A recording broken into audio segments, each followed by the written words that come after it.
বন্ধুরা, আজকে যখনই দেখলাম রোদ উঠে গেছে বেশ ভালোভাবে, আর গাছগুলো একটুখানি বেশ ঝলমল করছে। তো রোদ ওঠা দেখে বুঝতে পেরে গেলাম যে এখন বৃষ্টি হবে না দুদিন। তো সেই জন্য চটপট কী করলাম, আমার বোগেনভেলিয়ার যে গাছগুলো রয়েছে তাদের ডালগুলোতে একটুখানি করে ফাঙ্গিসাইড, সেগুলোকে আমি একদম মাটি থেকে কিছুটা ওপর অবধি সে ডালগুলোর মুখটা লাগিয়ে দিলাম। কারণ কি, এই যে কাণ্ডগুলোতে যদি ফাঙ্গিসাইড না লাগায়, বোগেনভেলিয়ার একটা প্রচণ্ড প্রবলেম হচ্ছে যে বোগেনভেলিয়াতে এই ডালগুলো বোঝা যায় না যে ভেতরে ভেতরে ফাঙ্গাল অ্যাটাক হয়েছে। এটা ভেতরে ভেতরে একদম ফাঁকা হয়ে যায়, ফাঁপড়া হয়ে যায়, তারপরে গাছটা মারা যায়, কিন্তু ওপর থেকে প্রথমে বোঝা যায় না। সেই জন্য বর্ষার সময়, বর্ষা কমে গেলে বা বর্ষার একটু আগে যদি হয় ভালো হয়, এই গাছের এই গোড়ার কাছ থেকে মাটি থেকে একটু ওপর পর্যন্ত এই ফাঙ্গিসাইডের একটা প্রলেপ লাগিয়ে রাখা উচিত। তাতে কি হয়, এই কাণ্ডগুলোতে এই ফাঙ্গাল অ্যাটাক হয় না।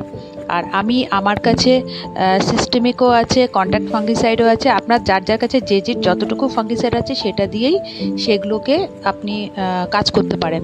আর যদি দেখেন যে কাণ্ডে অলরেডি অ্যাটাক হয়ে গেছে, কাণ্ডটা গর্ত গর্ত হয়ে গেছে বা কাণ্ডের উপর থেকে ছাল বেরিয়ে আসছে বা এরকম, তাহলে ব্লাইটক্স যেটা বা কপারযুক্ত যে ফাঙ্গিসাইড যেগুলো আছে, আমি যেরকম টাটার ব্লাইটক্স ইউজ করি, সেইটা একদম 1 লিটার জলে 2 গ্রাম করে গুলে সেটা একদম স্প্রে করে দেবেন।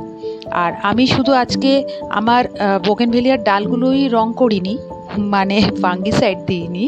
ফাঙ্গিসাইড দিয়ে ওগুলোকে ফাঙ্গিসাইডের প্রলেপ দিয়েছি। শুধু বোগেনভেলিয়া নয়, আমি যত গোলাপ গাছ ছিল, আমার লেবু গাছ, আর যেসব গাছের কাণ্ডে এই বর্ষার সময় বেশ খানিকটা ছত্রাকের অ্যাটাক হয়, বিশেষ করে এই গ্রাফটিংয়ের জায়গাগুলোতে, তারপরে মাটি থেকে যতটা আছে, তারপরেও বাঁচাতে পারিনি আমি অনেক গাছ। আমি তবুও চেষ্টা করি যে যাতে এই গাছগুলোকে আমি একটু বাঁচাতে পারি।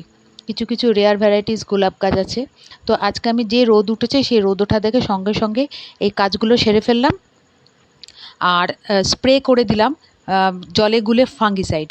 গাছের পাতায়, কাণ্ডে যতটা পারলাম স্প্রে করে দিলাম। এখন রোদটা তো বেশি চড়া নয়, এখন যে রোদটা আসছে এই রোদে ফাঙ্গিসাইড দেওয়াটা ভীষণ উপকারী হয়।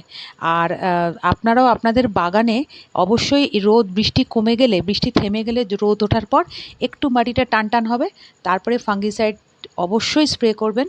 আর যার কাছে যতটুকু ফাঙ্গিসাইড আছে ততটুকুই স্প্রে করবেন।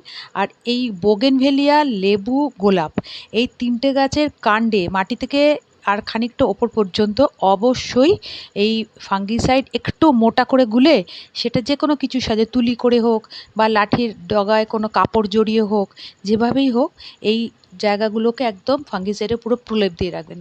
তাহলে কী হবে, এই বোগেনভেলিয়ার কাণ্ডে ভীষণ অসুবিধা হওয়ার একটা থাকে যে ফাঙ্গাল ইনফেকশন হয়। আর গোলাপ গাছের একই অবস্থা হয়, লেবু গাছেরও একই অবস্থা হয়। এই সময়ে ফাঙ্গিসাইড না দিলে খুব অসুবিধা হয়ে যাবে। তাহলে অবশ্যই আপনি এখন 2 দিন রোদ থাকবে, থাকলে যদি করে থাকেন তাহলে তো খুবই ভালো। আর যদি মনে হয় যে না আমার করা হয়নি, তাহলে অবশ্যই এখনই কালকে সকালবেলাতে উঠেই তাড়াতাড়ি করে এই কাজগুলো করে ফেলবেন। স্নান করিয়ে দেবেন ভালো করে ফাঙ্গিসাইড দিয়ে। আর যখন রোদ একদম বেশি করা হবে তখন না, যখন সকালের দিকে একটু বেশ সুন্দর হালকা রোদ থাকবে, এই 8টা-9টা নাগাদ, সেই সময় এগুলো সব করে ফেলবেন, চটপট কাজটাগুলো করে ফেলবেন। আর মাটিতে এখন জল দেবেন না, যতক্ষণ না মাটি পুরো ড্রাই হয়ে যাবে জল দেবেন না। মাটির ভেতরে আঙুলটা দিয়ে দেখে নেবেন যে ওপরটা শুকনো দেখালেও অনেক সময় নিচে মাটির ভেতরটা অনেক সময় পুরো ভিজে থাকে। তাতে কি হয়, ওতে গাছের অসুবিধা হয়, ওতে গাছের মাটি থেকে গাছের মধ্যে ফাঙ্গাল ইনফেকশনটা হওয়ার চান্সটা বেশি থাকে। মানে মাটি থেকেই বেশিরভাগ ফাঙ্গাল অ্যাটাকটা হয়। তো আমি আমার সব গাছে মোটামুটি একটু ফাঙ্গিসাইড স্প্রে করে দিলাম, কারণ আমার স্প্রেয়ারটা খারাপ হয়ে গেছে বলে আমি বোতলে করেই এই তাড়াহুড়ো করে কাজগুলো সেরে ফেলেছি। তো আপনারাও করে ফেলুন। বাগানের সব কটা গাছকেই অন্তত ফাঙ্গিসাইডের জলটা দেবেন, স্প্রে করে দেবেন। আর লেবু, গোলাপ আর বোগেনভেলিয়া, এদের একটু বিশেষ যত্ন নেবেন, তা নাহলে এদের অসুবিধা হয়ে যায়। আর হ্যাঁ, আর অ্যাডেনিয়ামকেও অবশ্যই, অ্যাডেনিয়ামের ক্ষেত্রেও তাই করবেন। আমি অ্যাডেনিয়ামকেও সেটা করেছি, গোড়ায়ও খানিকটা ঢেলে দিয়েছি গুলে, আর পাতাতেও খানিকটা স্প্রে করে দিয়েছি। দুটোই করবেন, গোড়াতেও ঢেলে দেবেন খানিকটা জলে গুলে, আর মানে পাতাতেও স্প্রে করবেন।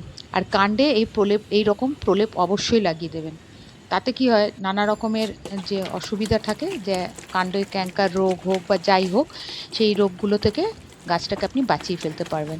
তো ঝটপট করে ফেলুন, যদি কাজগুলো করে থাকেন তাহলে ভীষণ ভালো, গাছগুলো বেঁচে গেল। আর যদি করে না থাকেন তাহলে অবশ্যই চলে আসুন সকালবেলায়, কালকে সকালবেলায় গিয়ে একদম আপনার গাছগুলোর এই পরিচর্যাটা করে ফেলুন। তাহলে সামনের যে বর্ষায় প্রচণ্ড যে বৃষ্টিপাতের পরে আপনার গাছগুলো বেঁচে যাবে।